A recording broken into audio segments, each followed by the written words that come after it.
J'avais dit que j'arrêterais de faire des vidéos. Et j'ai plus envie de faire des vidéos.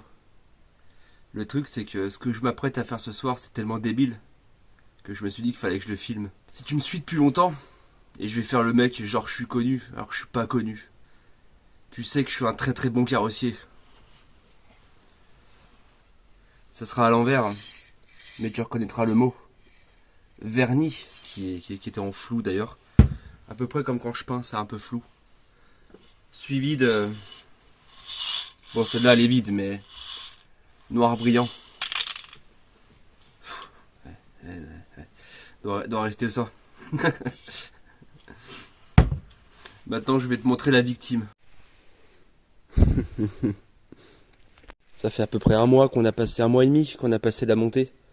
Le soir, quand je suis rentré chez moi, je l'ai garée, je l'ai pas retouchée. Je me suis dit, elle va jamais démarrer, la batterie sera morte, elle va claquer à mort. En plus, elle était garée dans une côte, donc elle était comme ça, donc tu avais toute l'huile qui était d'un côté du moteur. Quart de tour, nickel, pas de claquement, les pousseurs hydrauliques. Problème de pousseurs hydrauliques qui claquent, disparu. Il y a même encore les Smith Leak, mais mécaniquement, c'est pas ça le problème, on s'en bat les couilles. Bon, là, il fait humide dehors, donc tu vois, c'est mouillé, ça se voit pas. Mais le capot est comme ça fait un mois du coup qu'elle bouge pas. Le capot est entièrement blanc. En tout cas, sur les 2 tiers, il est blanc. Donc j'avais déjà fait un test. Tu peux voir qu'il y a un carré ici. J'avais déjà fait un test de vernis. Ça masque un peu le problème, on va dire. Ça le résout pas, évidemment. Ça le résout pas. Mais ça masque complètement le problème de grande... Putain, vas-y, ça se voit pas là. Ouais, bah en fait, voilà. Ça va faire un rendu comme ça avec le vernis. Tu vois, il y aura toujours des taches. Et ça sera pas blanc, quoi. Bref, j'espère que je me suis bien fait comprendu. Et ensuite, toujours ici, avec le noir. Tu vois, il y a 2 ans, j'avais déjà fait le tour en noir, mais je l'avais fait en plein hiver au mois de février. J'avais malement dégraissé et puis à peine poncé. Du coup, la peinture, elle a cloqué, elle a sauté.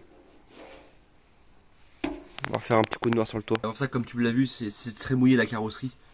Du coup, va falloir sécher, attendre, ressécher.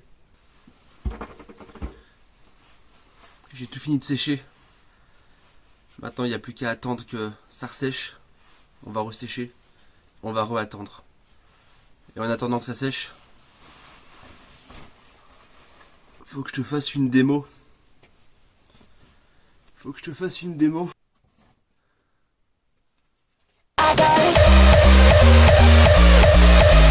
Bon, c'est pas tout revenu encore, mais tu vois que les taches blanches commencent à apparaître. C'est dégraissé, c'est poncé douteusement au Scotch Brite. C'est presque masqué. Et on peut attaquer la première couche. Première couche. J'ai fait de la merde parce que j'avais de la flemme de masquer le logo. Du coup, tu peux voir que je me suis arrêté genre là. En mode dégressif, tu vois. Genre j'ai bien chargé là, hein, normal. Mais genre là, tu vois, je réduisais. Histoire que ça fasse une transition avec le bas du capot. Et j'y crois pas du tout, il va y avoir un démarquage. Mais j'ai envie d'essayer quand même. À la base, ce que je voulais faire, c'est faire capot noir et toit noir. Parce qu'à l'avenir, je vais foutre un aileron un peu style Tankerville comme les E36. Et je vais le faire en noir. Et je voulais faire une espèce de continuité, tu vois. Et donc je voulais faire le capot en noir. Mais du coup, je fais pas le capot en noir. Pourquoi? Parce que d'une, je veux réessayer. J'avais déjà fait ça avec la Saxo, je sais pas si tu te rappelles. Bon, le vernis était extrêmement attaqué, donc... mais il y avait quand même quelque chose de plutôt positif une fois que c'était sec. Là, le vernis, il est juste déteint, au lieu qu'il s'écaille comme la Saxo, tu vois. Donc je me dis, j'aimerais bien voir à quoi ça ressemble une fois reverni. Et puis à l'avenir, bah, il passera noir le capot de toute façon. J'en suis déjà à 3 couches, dont la dernière est plutôt bien chargée. Et je me suis occupé de faire ça. Et je me suis rapidement occupé de faire ça aussi. Ce côté-là, c'est pareil. Ça se voit un petit peu. Ça commençait à blanchir aussi. Bon, là, j'ai déconné. Il y a eu une coulure. Je vais rattraper ça. Je vais frotter un peu. Et je mettrai un spray histoire de d'étaler. Là, on voit vraiment la démarcation, la délimitation. Ça se rattrape. C'est pas un souci. Mais voilà, lui aussi était bien blanc. Là, je sais pas si j'en reste à 3. Ou si j'attends que ça dégaze et puis j'en remets une petite quatrième histoire de terminer le truc. On verra bien le rendu final. Là, quand on regarde les reflets, ça n'a pas l'air très concluant. Mais enfin bon, on verra. Là, la démarcation, elle se voit pas trop. Bon, là, ça se voit parce que je viens d'en mettre et qu'il est assez sec, c'est normal. Mais je trouve que c'est plutôt pas mal. Pareil, on verra bien une fois que ce sera dégazé et tout sec. Bon, j'ai tout dégagé, j'ai commencé à attaquer le toit. Par contre, il y a un petit problème qui ressurgit. C'est ce carré. Alors, ce carré, c'est le fameux test que j'avais fait pour voir si ça atténuait les taches blanches. Et effectivement, c'est grâce à ce carré-là que j'ai fait tout ça. Le problème, c'est que le carré, il apparaît et c'est pas normal. Alors, c'est pas normal, oui et non.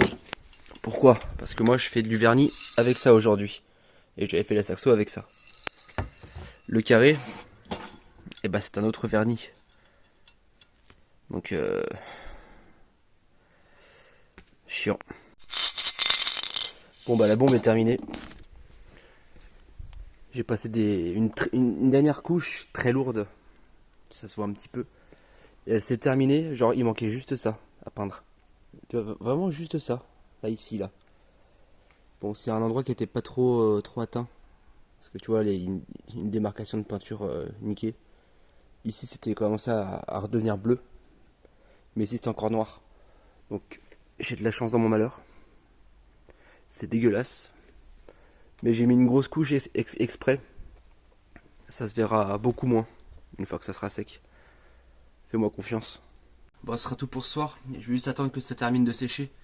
Et je te ferai juste un plan vite fait de voir à quoi ça ressemble. Mieux, je te le ferai demain en plein jour. Bon, on est le lendemain. Voilà le résultat au jour rendu. Alors il y a un effet un peu mat. Mais à voir si avec un polish. Là je vais aller voir un vrai carrossier, je vais lui demander. Je pense qu'avec un polish, au moins ça se rattrape. Et ici, on a toujours les traces de l'ancienne peinture d'origine comme ça. Tu vois, en fait ça faisait des trucs comme ça. Mais en soi c'est quand même vachement plus propre. Mais voilà. Les taches blanches ont disparu. Et là la transition. Tu vois là j'ai pas touché, ça se voit. Et du coup la transition, ça va. C'est exactement comme ça. Putain mais je m'attendais vraiment pas à pire. Ça aurait pu être mieux certes, mais je m'attendais pas à pire. Donc je suis plutôt content. Là je l'avais rattrapé parce que j'avais fait de la merde ici. J'avais frotté, il y avait une coulure. Donc, et pareil. Je suis content du résultat de merde avec les moyens de merde que j'ai. Ouais. Et même depuis le cockpit de l'auto, ça va. Quart de tour l'auto. Bon c'est tout pour moi. T'as eu le petit résultat le lendemain. Alors il fait pas grand jour, enfin il fait pas grand soleil, mais il fait jour. Au moins on peut se rendre compte un peu plus à la lumière, quoi. Voilà. Salut.